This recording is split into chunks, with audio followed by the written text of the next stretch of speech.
Hello, everyone, and welcome to Bookish Babbles, the podcast where we reread our favorite books and chat about them. I'm your host, Alyson, and without further ado, let's get started.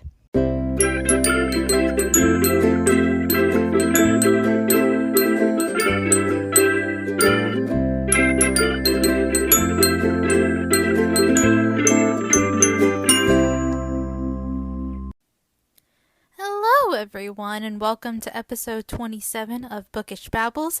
Today we are covering chapters 10 to 13 of Catching Fire by Suzanne Collins, and we are officially on part 2 of the book. Woo! I don't know, it feels like we're going through this book so fast. We're halfway through it already. Exciting things are happening, and last week we got the Dr. Gall casting announcement. I can't believe Viola Davis is gonna be playing the role. I'm so excited! No joke, she is one of my favorite actresses, and God, she just always gives such amazing, powerful performances, and I can't believe I didn't think of her right away for the role, because, oh my God, she's so good, and I'm already terrified of her Dr. Gall, which is a good thing, because she's just that good. But anyway, I know I'll be gushing over her and Rachel as Lucy Gray when I see the movie, so be prepared, everyone in my life. Sorry, not sorry. Okay, what else do I need to say? Oh, right. But on the downside, we did unfortunately get confirmation that Pluribus Bell won't be in the movie. And for those who have listened to some of my ballad episodes, Pluribus is a character who I grew to really love and appreciate during my last read-through. If you need a reminder, he's the one that owns the club and an underground black market, helps the Snows out, and he even loans Lucy Gray the guitar for her interview night. And Pluribus is also one of the very few confirmed LGBTQ plus characters in the series, so it's a shame that he doesn't get to be in the film. But I'm still looking forward to it, obviously. I love the photo that Vanity released where we got our first look at Tom and Rachel as Coriolanus and Lucy Gray, and it looks so good, and I can't wait.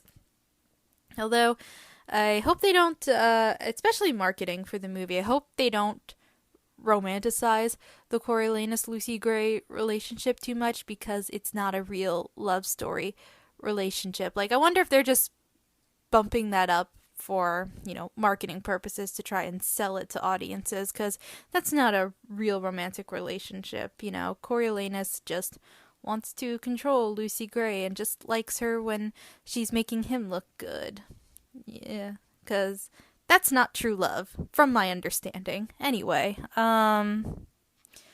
so someone just please invent time travel so I can go to the future and watch this movie right now. Because I'd really appreciate that. And, what else do I got going on? Oh, I've been training for my new job the past couple of weeks, and so far so good.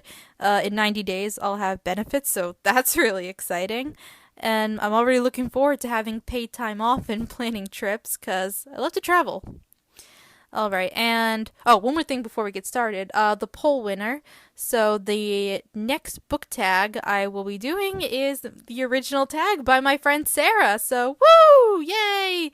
Thank you everyone who voted, and I look forward to debuting my friend's tag on this podcast. So yay! Be on the lookout for that one. Alright, I think that's everything I need to cover. So yeah, let's just get into the episode. Alright, so last week, Gale throws a hissy fit and then gets whipped by the new peacekeeper, which I don't feel as bad for him as I should. Katniss, quote-unquote, chooses to have a future with Gale, but we all know that resolve won't last long. Things get worse in District 12 once the new peacekeepers come to town, and when Katniss escapes to the lake, she meets with two people dressed up as peacekeepers, but are holding her Mockingjay symbol.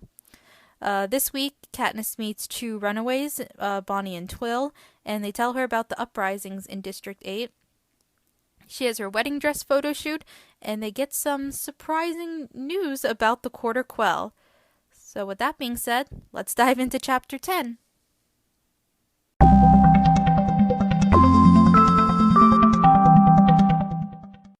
Okay, so we are now officially on part 2, which is called The Quell, and like I do with a lot of chapter openings, especially for a new part, I'm gonna read a little bit of the first page, because it's what I do. It makes no sense. My bird baked into bread. Unlike the stylish rendering I saw in the Capitol, this is definitely not a fashion statement. What is it? What does that mean? I ask harshly, still prepared to kill. It means we're on your side. So, when Katniss turns around, she sees a girl wearing a peacekeeper uniform that's much too large for her to wear, and she's using a large branch as a cane since she has sprained her ankle. And now we're officially get to meet Bonnie and Twill from District 8. And if you're listening and you've only seen the movies, you have no idea who I'm talking about. And I get why they weren't featured in the movie, gotta cut some stuff for time. And they aren't absolutely essential to the plot. But it's still a big moment because we get to hear about what's going on in a different district that, isn't filtered through the Capitol TV propaganda. And it's also Katniss gets to interact with someone from another district for the first time that isn't because of some, Hunger Games related activity.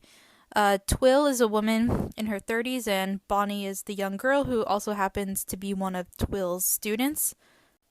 And I'm gonna just read the conversation that Katniss has with them, starting on page 140. Who are you? I ask warily, but less belligerently. My name's Twill, says the woman. She's older, maybe 35 or so. And this is Bonnie. We run away from District 8. District 8? They must know about the uprising. Where'd you get the uniforms? I ask. I stole them from the factory, says Bonnie. We make them there, only I thought this one would be for someone else. That's why it fits so poorly. The gun came from a dead peacekeeper, says Twill, following my eyes. That cracker in your hand, with the bird. What's that about? I ask. Don't you know, Katniss? Bonnie appears genuinely surprised. They recognize me. Of course they recognize me.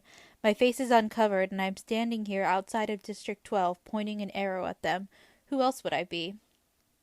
I know it matches the pin I wore in the arena. She doesn't know, says Bonnie softly. Maybe not about any of it. Suddenly I feel the need to appear on top of things. I know you had an uprising in 8. Yes, that's why we had to get out, says Twill. Well, you're good and out now. What are you going to do? We're headed for District 13, Twill replies. 13, I say. There's no 13. It got blown off the map. 75 years ago, says Twill. Bonnie shifts on her crutch and winces. What's wrong with your leg? I say. I twisted my ankle. My boots are too big, says Bonnie. I bite my lip. My instincts tell me they're telling the truth, and behind that truth is a whole lot of information I'd like to get. I step forward to retrieve Twill's gun before lowering my bow, though. Then I hesitate a moment, thinking of another day in this woods when Gale and I watched a hovercraft appear out of thin air and capture 2 escapees from the Capitol. The boy was speared and killed. The redhead girl, I found out when I went to the Capitol, was mutilated and turned into a mute servant called an Avox. Anyone after you? We don't think so. We think they believe we were killed in a factory explosion, says Twill. Only a fluke that we weren't. All right, let's go inside, I say. And another reason that this scene is so significant in the book, it's the first time we're told of the possibility that District 13 survived in some way, and that there is a force out there to oppose the Capitol. Once they get inside, Katniss sees that Twill has been attempting to make tea using pine needles, and remembers how District 8 is a large urban place with barely a patch of grass anywhere, so people from there would rarely have the chance to learn the ways of nature, and they are very much out of food. So luckily for them, Katniss is there with a bag of food. Since the number of people starving in District 12 has increased, Katniss has a habit of leaving the house with a bag of food to give some away. Her priorities being Gale's family, Greasy Say, and some other former Hob traders who were shut down because, thread sucks. And the reason she has a bag of food now was because she wanted to make it look like she was gone to pass out food so that her mother doesn't worry. Also, like with most episodes, I feel the need to bring up the whole Greasy Say's Lucy Gray theory because Suzanne chose specifically to name her in the text just now. interesting in a way. I don't know what that voice was. Bonnie is excited because she's surprised to have that much food for her, which reminds Katniss of the time in the arena when Rue was excited to have a whole Grusling lake to herself. Because, just another quick reminder that the capital sucks and they are totally cool with most of their population being chronically hungry. So after Bonnie and Twill are done eating, they tell Katniss their story. So after Katniss and Peeta won the Hunger Games, the discontent in 8 only grew stronger, and the talk to do something turned into a reality, since they were inspired by the whole berry trick. And because most of the citizens work in the textile factory with loud machinery, it's harder for them to be overheard, so they could organize themselves better. After school, Bonnie and Twill, they work in a factory that specializes in making peacekeeper uniforms. So over time, Bonnie was able to gather the pieces for 2 full uniforms originally meant for Twill and her husband so they could escape and, get the word out about what's going on in 8 to the other districts. And the day Katniss and Peeta were there for the victory tour had been a sort of rehearsal. People positioned themselves in the spot where they were going to be when the rebellion broke out. Their plan was to take over centers of power in the city, like the Justice Building, Peacekeeper Headquarters, Armory, Communication Center, Power Station, places like that. And the plan ultimately worked. During the night of Katniss and Peeta's engagement, it gave the people of 8 the perfect excuse to gather out in town after dark, since that was, obviously a big deal part of the victory tour, because any other time would have raised suspicion if that many of them gathered outside, and at 8 o'clock all hell broke loose. The peacekeepers were very much caught off guard, and the plan looked like it was going to work. Now they just had to get word out to the other districts. But naturally, the capital retaliated. Thousands of peacekeepers were sent in and bombed the rebels' stronghold, and with all the chaos, people were lucky to make it home alive, and in less than 48 hours, the district is subdued. And there was a lockdown for a week. No food, no coal, they're forbidden to leave their homes, and the only time anything came on TV is to watch, suspected instigators be hanged. So lovely. And while I was rereading this part, I thought of another character who I think would warrant a solo book, and a hot take, I think this character deserves a solo book more than Haymitch, and that's Commander Paler, aka future president of Panem. Spoiler alert for Mockingjay, I guess. And we'll get more into Paler since she's introduced in the next book, but we know she's directly involved in the uprising in 8. It would be a really interesting point of view, because everything she's going through in Catching Fire, and, who knows, what else she's been through in her past. All this would be setting her up to be a leader of Panem. But anyway, back to Bonnie and Twill's story. Once in the district was on the brink of starvation, it's back to business as usual, because that's what society does when something crazy happens, I guess. And one day when Bonnie and Twill were on their way to their factory shift after school, and they were late due to their usual route being blocked by rubble from recent bombings. So they were still a safe distance away when the factory blew up, killing Twill's husband and Bonnie's entire family. So they fled back to Twill's place, gathered what they could, put on the peacekeeper uniforms, and they got out of 8. Luckily, no one is looking for them, since, as was stated earlier, they were presumed dead when the factory exploded. And now they're headed to District 13. What's in District 13, you may ask? Well, even they don't really know. They're just really hoping that something is there. And the reason being that the footage they always see of District 13 that's shown on TV is the same footage. It's never anything new. Like, a different reporter just gets edited into the footage. So they don't actually know what the district currently looks like. The footage is always in front of the Justice Building, and if you look very closely, you'll see a glimpse of a Mockingjay as it flies by in the top right-hand corner of the screen. And that's enough to give Twill and Bonnie hope that 13 somehow survived and moved underground, and that the capital and leaves them alone because back during the dark days, 13's principal industry was nuclear development, and, being graphite miners was, just kind of a front and only part of their story. Because, reminder, the capital only shares information they want their citizens to know, and even most capital citizens don't know the truth about 13. We saw in Ballad that young Coriolanus believed the place was completely destroyed, just like everyone else.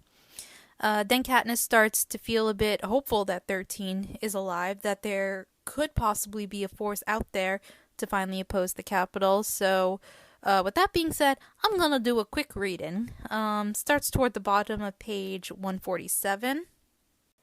My heart's beating too quickly. What if they're right? Could it be true? Could there be somewhere to run besides the wilderness? Somewhere safe? If a community exists in District 13, would it be better to go there where I might be able to accomplish something instead of waiting here for my death?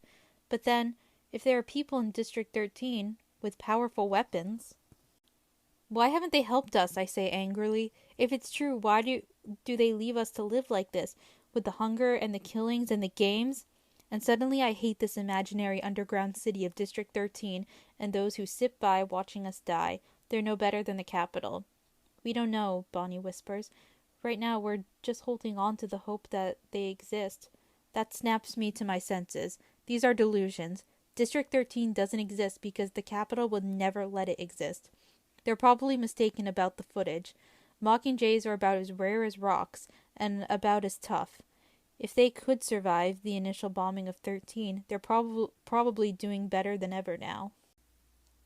And right here we get the seed planted that maybe we should be wary of District 13, because, spoiler alert, in Mockingjay, we learn that things are not so black and white, and people on both sides of this conflict are responsible for some pretty bad war crimes. But no time to dwell on that right now. We can do plenty of that in the future. So Katniss helps out Bonnie and Twill as much as she can. She thinks that what they're doing is insane, but given that they've lost everything and are desperate, she hopes that they can at least find a way to carve a life out for themselves in the woods, though the odds are not in their favor, as we will see. Katniss shows Twill the basics of hunting and then shows her how to skin a squirrel and shows them how to build a proper fire and tells them the details of the situation in 12. They thank her and Katniss leaves so that she can be home before it gets too dark.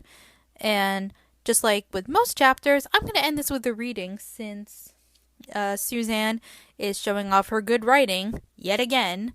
And because of the classic Suzanne Collins style, significant things happened at the end of the chapter that makes it go, oh shit. Listening to Bonnie and Twill confirmed one thing. President Snow has been playing me for a fool.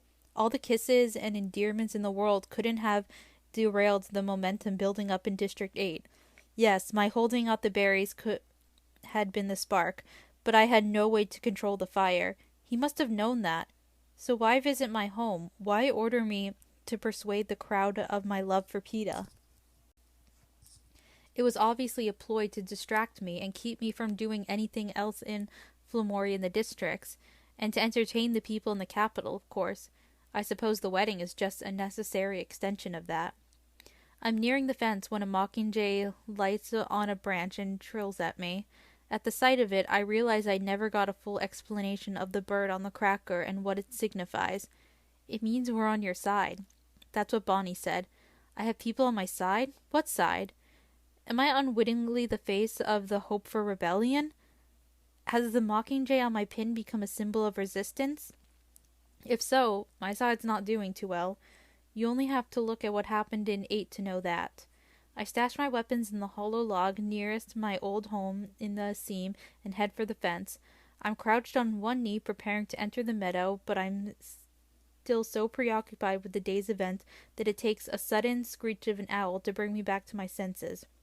In the fading light, the chain links looks as innocent as usual, but what makes me jerk back my hand is the sound, like a buzz of a tree full of tracker-jacker nest, indicating the fence is alive with electricity. Like I said, that's an oh shit ending. And also, before that happens, let's just talk about for a minute the passage where Katniss again reiterates that people have been angry about all the injustices for a long time, and nothing she could do now could stop the coming rebellion. But this is the first time she realizes that Snow knew that, and, he was just trying to distract her because it's what he does best, manipulating everyone around him. So yeah, with that being said, we'll take a quick break, and when we come back, we'll see how Katniss problem solves her way out of this little conundrum.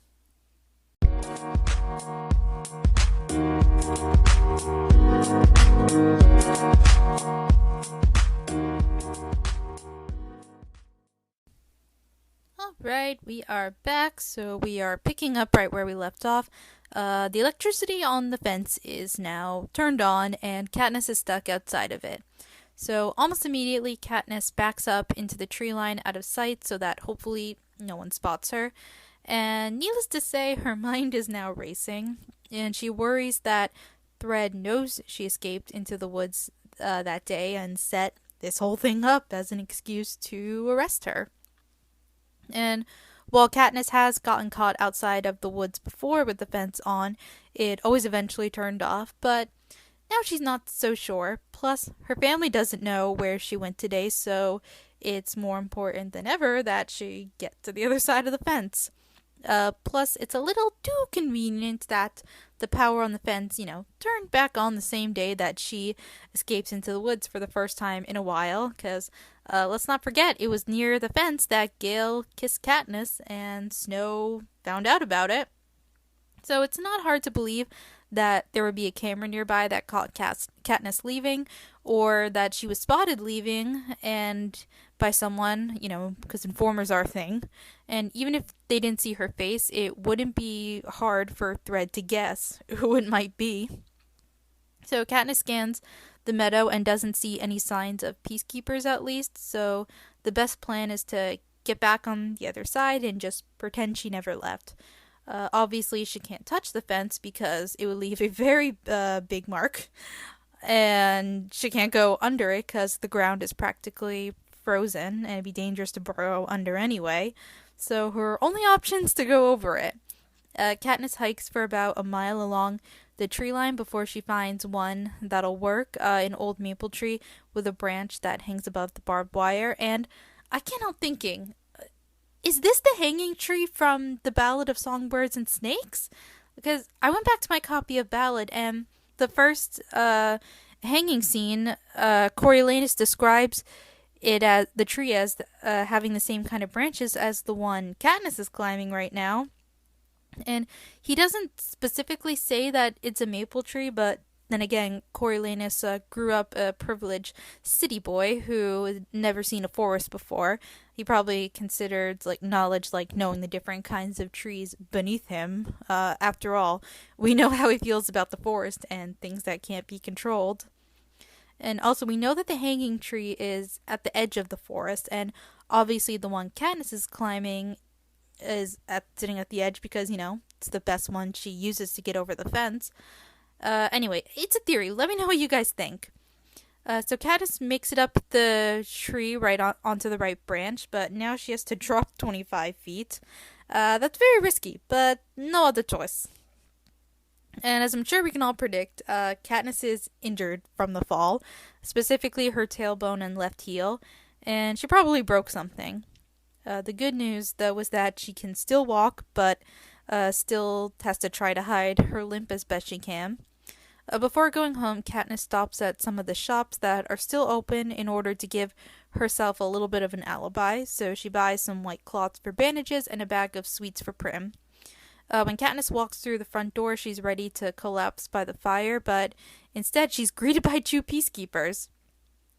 Prim, Mrs. Everdeen, Peeta, and Haymitch are also there, and I'm just going to read this whole scene out loud because I really love watching them all work together to help cover Katniss and ultimately force the peacekeepers just to leave in very bad moods. So this whole thing starts on page 154. "Hello," I say in a neutral voice. My mother appears behind them, but keeps her distance. Here she is, just in time for dinner, she says a little too brightly. I'm very late for dinner. I consider removing my boots as I normally would, but doubt I can manage it without revealing my injuries. Instead, I just pull off my wet hood and shake the snow from my hair. Can I help you with something? I ask the peacekeepers. Head Peacekeeper Thread sent us with a message for you, says the woman. They've been waiting for hours, my mother adds. They've been waiting for me to fail to return, to confirm I got electrocuted by the fence or trapped in the woods so they could take my family in for questioning. Must be an important message, I say. May we ask where you've been, Miss Everdeen? The woman asks. Easier to ask where I haven't been, I say with a sound of exasperation. I cross into the kitchen, forcing myself to use my foot normally, even though every step is excruciating. I pass between the peacekeepers and make it to the table all right. I fling my bag down and turn to Prim, who's standing stiffly by the hearth. Hamish and Peeta are there as well, sitting in a pair of matching rockers playing a game of chess. Were they here by chance or invited by the peacekeepers? Either way, I'm glad to see them. So where haven't you been? Says Hamish in a bored voice. Well, I haven't been talking to the goat man about getting Prim's goat pregnant because someone gave me completely inaccurate information as to where he lives, I say to Prim. No, I didn't, says Prim. I told you exactly. You said he lives beside the west entrance to the mine, I say. The east entrance, Prim corrects me. You distinctly said west because when I said next to the slag heap and you said, yeah, I say. The slag heap is next to the east entrance, says Prim patiently. No, when did you say that? I demand. Last night, Hamish chimes in. It was definitely the east, adds Peeta. He looks at Hamish and they laugh. I glare at Peeta and he tries to look contrite. I'm sorry, but it's what I've been saying. You don't listen when people talk to you. Bet people told you he didn't live there today and you didn't listen again, says Hamish. Shut up, Hamish, I said, clearly indicating he's right. Hamish and Peeta crack up and Prim allows herself a smile. Fine, somebody else can arrange to get the stupid goat knocked up, I say, which makes them laugh more. And I think this is why they've made it this far, Hamish and Peeta. Nothing throws them. I look at the peacekeepers, the man smiling, but the woman is unconvinced. What's in the bag? She asks sharply. I know she's hoping for game or wild plants, something that clearly condemns me. I dump the contents on the table. See for yourself. Oh, good, my mother says, examining the cloth. We're running low on bandages. Peeta comes to the table and opens the candy bag. Ooh, peppermints, he says, popping one in his mouth. They're mine, I say, taking a swipe of the bag. He tosses it to Hamish, who stuffs a fistful of sweets in his mouth before passing the bag to a giggling Prim. None of you deserves candy, I say. What, because we're right? Peeta wraps his arms around me. I give a small yelp of pain as my tailbone objects. I try to turn it into a sound of indignation, but I can see in his eyes that he knows I'm hurt. Okay, Prim said west. I distinctly heard west, and we're all idiots. How's that? Better, I say, and accept his kiss. Then I look at the peacekeepers as if I'm suddenly remembering they're there. You have a message for me? From Head Peacekeeper Thread, says the woman. He wanted you to know that the fence surrounding District 12 will now have electricity 24 hours a day. Didn't it already? I ask a little too innocently. He thought you might be interested in passing this information to your cousin, says the woman. Thank you. I'll tell him. I'm sure we'll all sleep a little more soundly now that security has addressed that lapse. I'm pushing things, I know it, but the comment gives me a sense of satisfaction. The woman's jaw tightens. None of this has gone as planned, but she has no further orders. She gives me a curt nod and leaves, the man trailing in her wake. When my mother has locked the door behind them, I slump against the table. That reading was probably longer than necessary, but I don't care. I adore this scene. It's somehow tense and lighthearted at the same time, and I love it. It's great. And again, the five of them just feel like a united family, and notice how there are never moments like this with Gale. Anyway, moving on. So Katniss admits that she's injured once the peacekeepers leave because, she can't hide it from them. She tells them that she slipped on some ice, but no one buys it. But they know that there's a good chance the house is bugged, so they don't ask any more questions. Mrs. Everdeen determines that Katniss's heel is probably broken and her tailbone is bruised. They get Katniss ready for bed, and her mother puts some sleep syrup in her tea, and Peeta literally carries her to bed and tucks her in, and it's just so sweet. I love this man. And I have to read this part because it's an iconic book Everlark scene, and I say book because it's not quite in the movie. I mean, it is just in a different location and point in the plot, but whatever. Time for another reading. A side effect of the sleep syrup is that it makes people less inhibited, like white liquor, and I know I have to control my tongue. But I don't want him to go. In fact, I want him to climb in with me, to be there when the nightmares hit tonight. But for some reason, I can't quite form. I know I'm not allowed to ask for that. Don't go yet, I say, not till I fall asleep. Peeta sits on the side of the bed, warming my hand in both of his. Almost thought you changed your mind today, when you were late for dinner. I'm foggy, but I can guess what he means. With the fence going on and me showing up late and the peacekeepers waiting, he thought I'd made a run for it, maybe with Gale. No, I'd have told you, I say. I pull his hand up and lean my cheek against the back of it, taking in the faint scent of cinnamon and dill from the breads he must have baked today. I want to tell him about Twill and Bonnie and the uprising and the fantasy of District 13, but it's not safe to, and I can feel myself slipping away, so I just get out one more sentence. Stay with me. As the tendrils of sleep syrup pull me down, I hear him whisper a word back, but I don't quite catch it. I think we all know what that word was, and it is 1000% more impactful coming from Peeta than from Severus Snape. Anyway, Katniss ends up sleeping in, and her mother orders her a week of bed rest, which she more than deserves. And it also gives her plenty of time to think about things. She thinks about Bonnie and Twill and everything they told her about Thread, and if he has instructions coming directly from Snow, which I'm willing to bet that yes, he does. Though the good news is that the people in 12 get a brief break from being abused by the peacekeepers because they are busy securing the base of the chain link fence to the ground. Likely Thread thinks that Katniss got back under that way despite the dangerous electric current. Peeta comes by every day and brings her cheese buns because he's the best, and he even helps Katniss work on the family book, which is a book someone on Mrs. Everdeen's side of the family started ages ago. It's composed of pages of drawings and plants and descriptions of medical uses, and Mr. Everdeen added the sections of edible plants. Katniss has been wanting to add to it, but she isn't a very good artist, and having the picture be accurate is very important.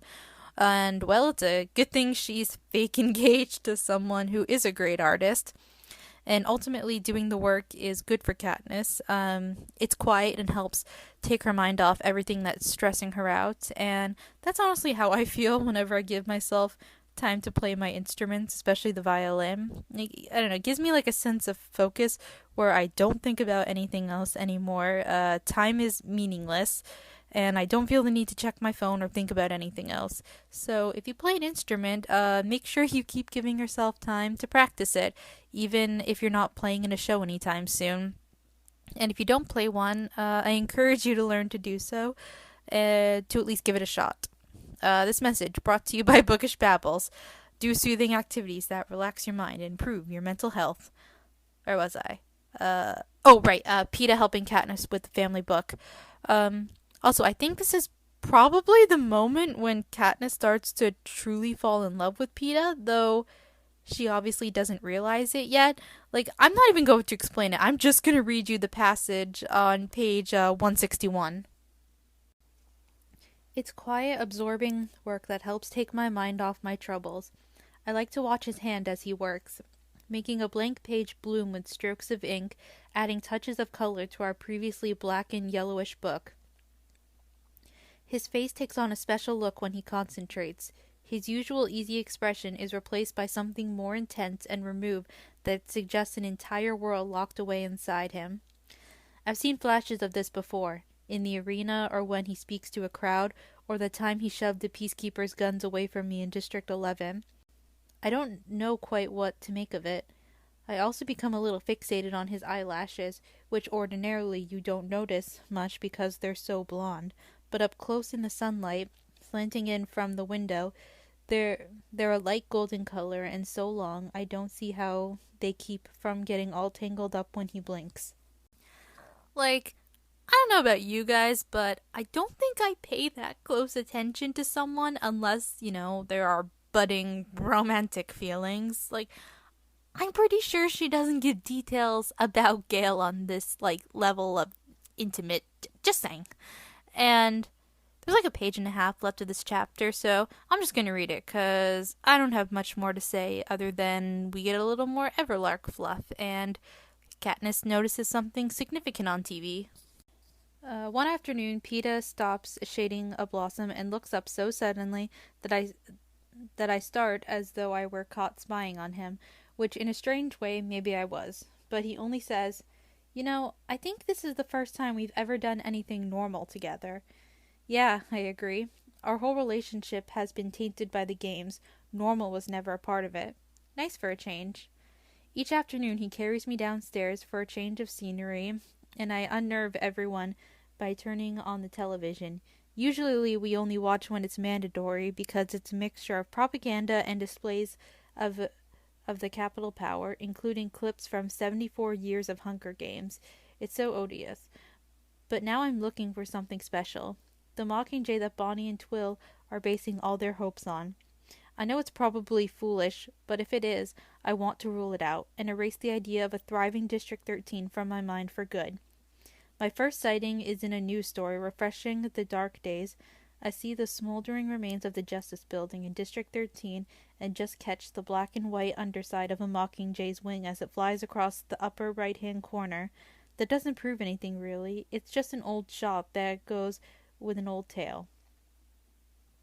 However, several days later, something else grabs my attention. The main newscaster is reading a piece about a shortage of graphite affecting the manufacturing of items in District 3. They cut to what is supposed to be live footage of a female reporter encased in a protective suit standing in front of the ruins of the Justice Building in 13. Through her mask, she reports that, unfortunately, a study has just today determined that the mines of District 13 are still too toxic to approach. End of story. But just before they cut back to the main newscaster, I see the unmistakable flash of the same Mockingjay's wing. The reporter has simply been incorporated into the old footage. She's not in District 13 at all, which begs the question, what is? Perhaps Bonnie and Twill were right? Guess we have to keep reading to find out. But we're first going to take a break. When we come back, we'll talk about Chapter 12.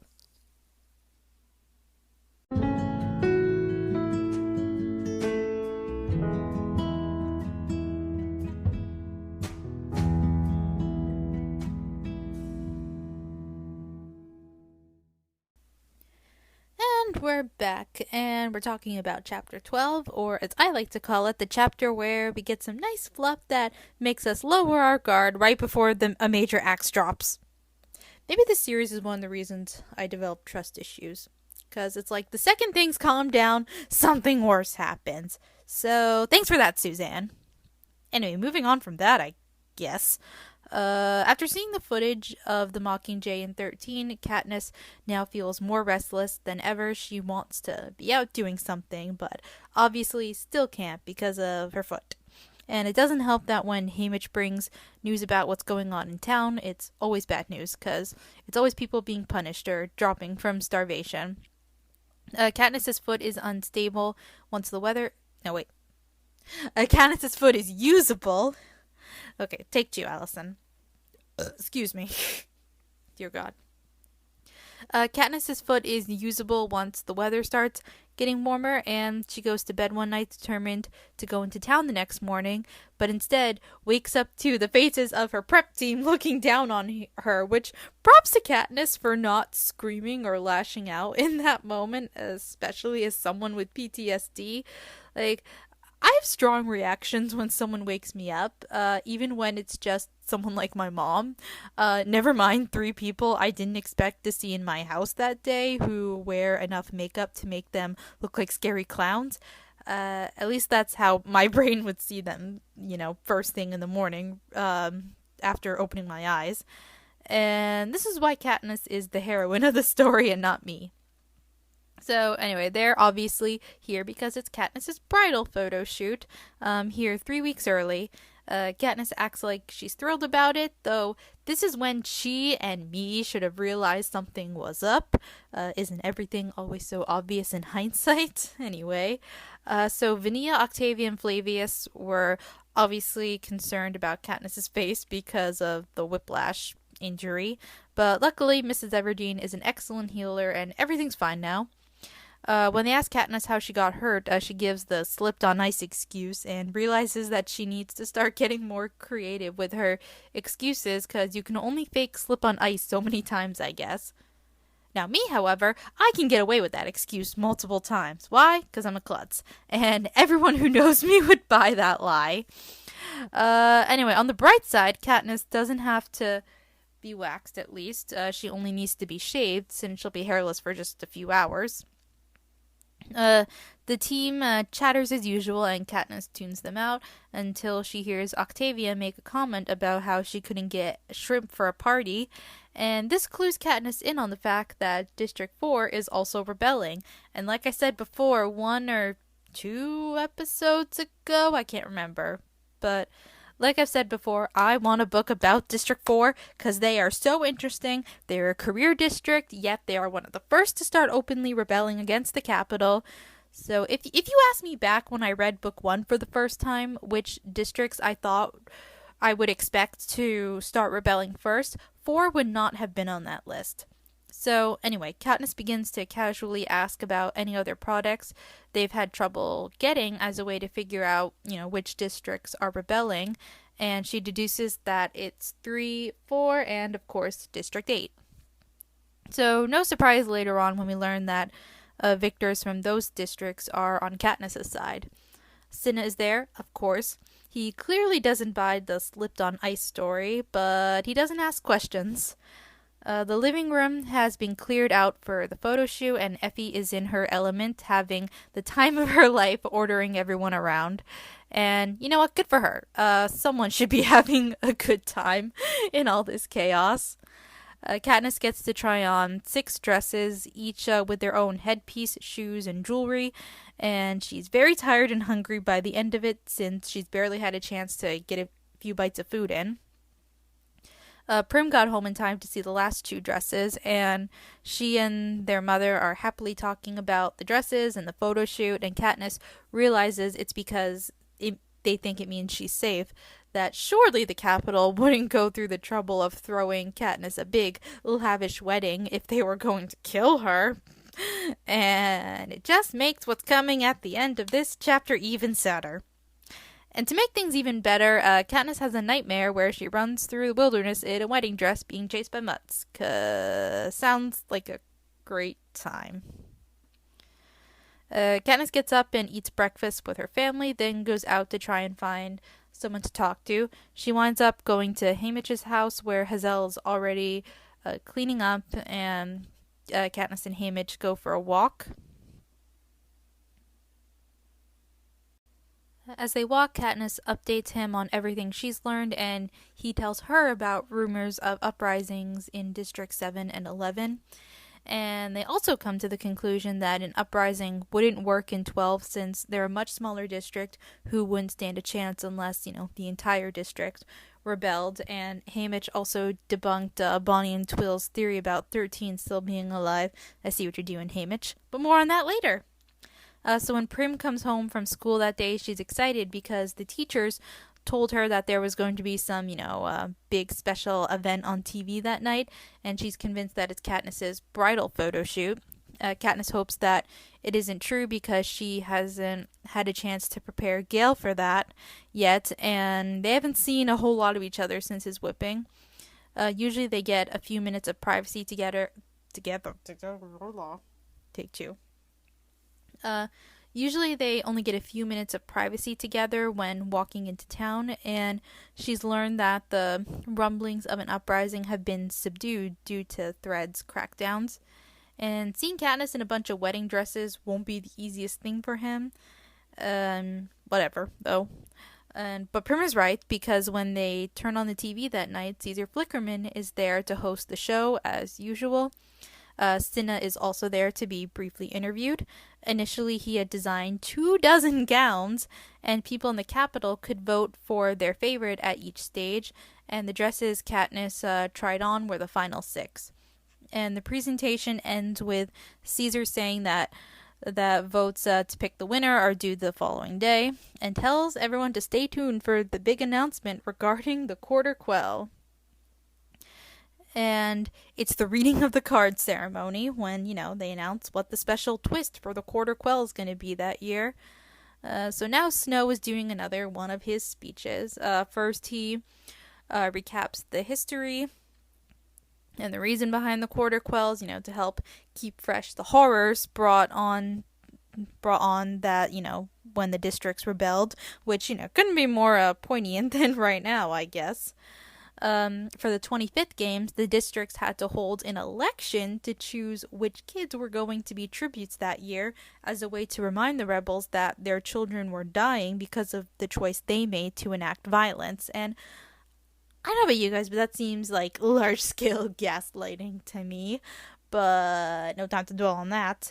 And also, Katniss and I both agree that it would suck much more to have your district turn against you by voting for you to go into a death arena, rather than just being randomly chosen. And also, horrible for the surviving family members as well of those tributes, because it's like, you just look at all your, friends and neighbors now and wonder, who voted for my child to, die?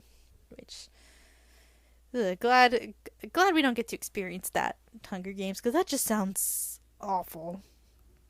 Anyway, so, and as we know, for the 50th Hunger Games, the year Haymitch won, each district had to provide double the amount of tributes, as a reminder that for every capital citizen that died, 2 rebels died in return.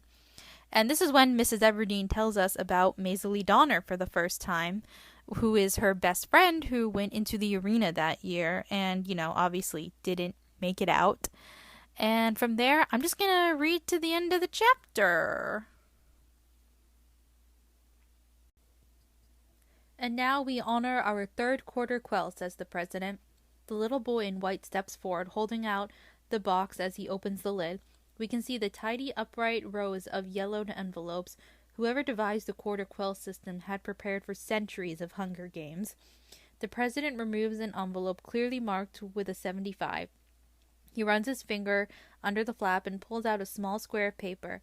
Without hesitation, he reads, "On the 75th anniversary, as a reminder to the rebels that even the strongest among them cannot overcome the power of the Capitol, the male and female tributes will be reaped from their existing pool of victors." My mother gives a faint shriek, and Prim buries her face in her hands, but I feel more like the people I see in the crowd on television, slightly baffled. What does it mean? Existing pool of victors? Then I get it. What it means, at least for me. District 12 only has 3 existing victors to choose from, 2 male, 1 female. I'm going back into the arena. I know this series is known for its chapter cliffhangers, but oh my god! I remember the first time reading this scene and kind of like Katniss, not comprehending what it meant at first. I remember reading the line, existing pool of victors, for the first time, and I just didn't get it. It didn't hit me until the line, I'm going back into the arena, because it just felt too unreal. What? And at the time I was reading this, the first movie hadn't come out yet, so there were no Catching Fire trailers to clue me in on the fact that Katniss would have to go into the Hunger Games again. I had no reason to believe that would happen. And also, we agreed that the card was rigged, right? There's no way that's what had been originally written on the card. There's even a deleted scene from the movie that shows Plutarch switching out the real envelope that had originally been written for the third Quarter Quell. So I kind of look at that as confirmation. But yeah, I'll link that. I'll find that scene, that deleted scene on YouTube, and I'll link it in the show notes. But yeah, next time we'll talk about the aftermath of all that. Thank you so much, everyone, for listening. It honestly means the world to me, and I love it, and I love you guys for it. Next week we will be talking about chapters 13 to 15, and yeah, we're getting into the Quarter Quell, guys. Things are gonna get insane. Don't forget to, subscribe, follow, obviously, so you get notified when new episodes come out. And if you are listening on Apple Podcast, leave a rating and review so more wonderful people like yourselves can find the podcast. And I, of course, link the podcast Instagram and TikTok in the show notes. And I think that's everything I need to say. I'm so bad at wrapping these episodes up. But yeah, again, thank you for listening. I hope you all have a great day/night, and I will talk to y'all next time. Bye!